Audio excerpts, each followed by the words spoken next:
लाडवा विधानसभा इस बार हरियाणा चुनाव की एक प्रमुख राजनीतिक केंद्र बन चुका है।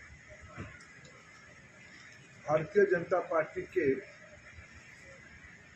नेता, जिनकी नेतृत्व में, जिनकी चेहरे पे प्रदेश की 90 सीटों में भारतीय जनता पार्टी चुनाव लड़ रही है, ऐसे हमारे कैप्टन, जिनको कल माननीय प्रधानमंत्री नरेंद्र मोदी जी ने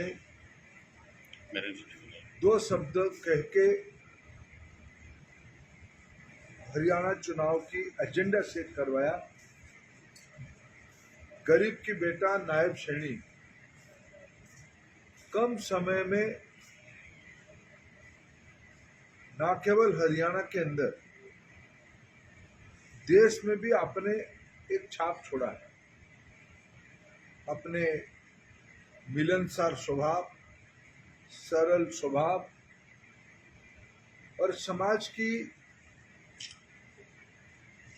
सामान्य तबके की लोगों की मन को रखते हुए वंचित वर्गों की कल्याण के लिए उन्होंने पिछले कई महीनों से, ऐसे तो भारतीय जनता पार्टी की सरकार पिछले 10 साल से हरियाणा का नॉन स्टॉप सेवा करती आई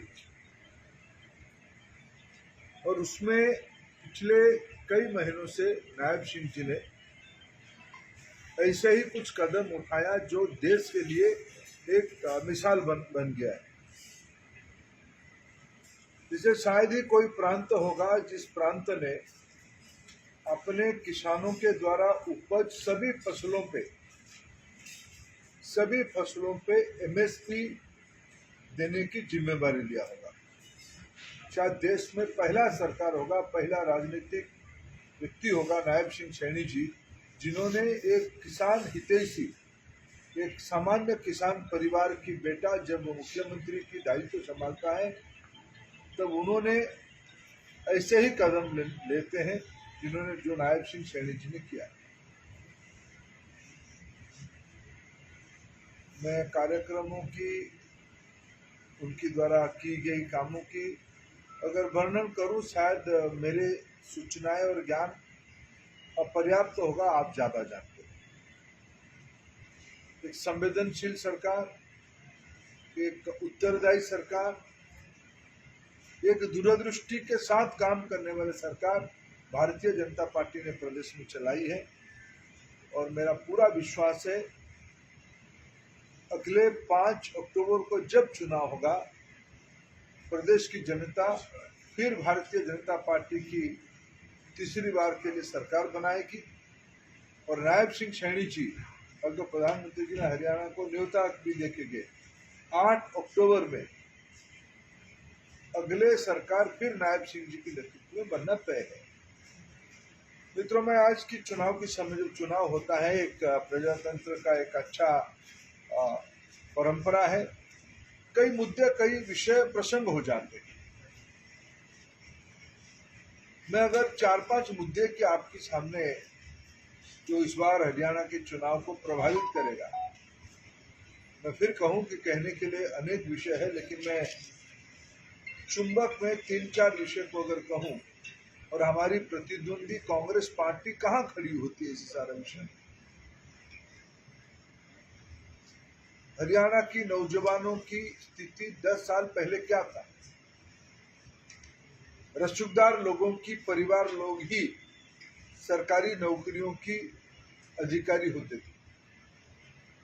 पिछले 10 साल में बिना खर्ची, बिना पर्ची, एक राजनीतिक नारा नहीं रहा है, ये चरित्र बन चुका है।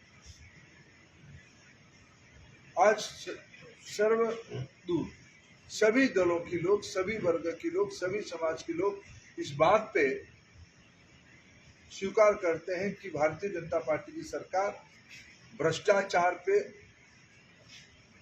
चोट लगाई, हरियाणा की नौजवानों की हितों को सर्वोपरि रखा।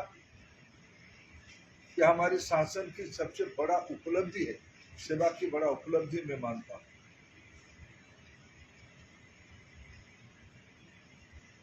इस प्रदेश में, जिससे मैंने कहा शुरू में, नायब सिंह जी की सरकार पहला सरकार होगा जो किसानों के लिए संपूर्ण फसलों पे एमएसपी की योजना की। न केवल उतना ही, भावांतर जैसे अभिनव कार्यक्रम को लेके आया। अभी अभी नायब सिंह जी ने अनावृष्टि को देखते हुए प्रति एकड़ आर्थिक मुआवजा सीधा बैंक खाते में पहुंचाने की योजना बनाई।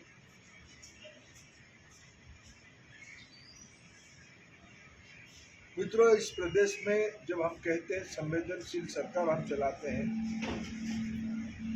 10 साल पहले जब किसानों की जमीन को बापू बेटे की सरकार के समय किसानों की जमीन को जबरन अधिग्रहण किया जाता, मुआवजा मिले ना मिले, किसानों के हित कहाँ गया, इसमें भारी अनदेखी हुई थी। कई किसान आंदोलन हुए। कम से कम ये तो हम जिम्मेवारी के साथ कह सकते हैं, संवेदनशील सरकार पिछले 10 साल में कोई भी जबरन जमीन अधिग्रहण बीजेपी की सरकार ने किया नहीं। मैं आज ही सुबह एक अखबार की पुरानी रिपोर्ट पढ़ रहा था, कोई वरिष्ठ पत्रकार उसको अभी फिर याद दिलाई है। क्या इस प्रदेश की जनता मिर्चीपुर कांड भुला है? जिनकी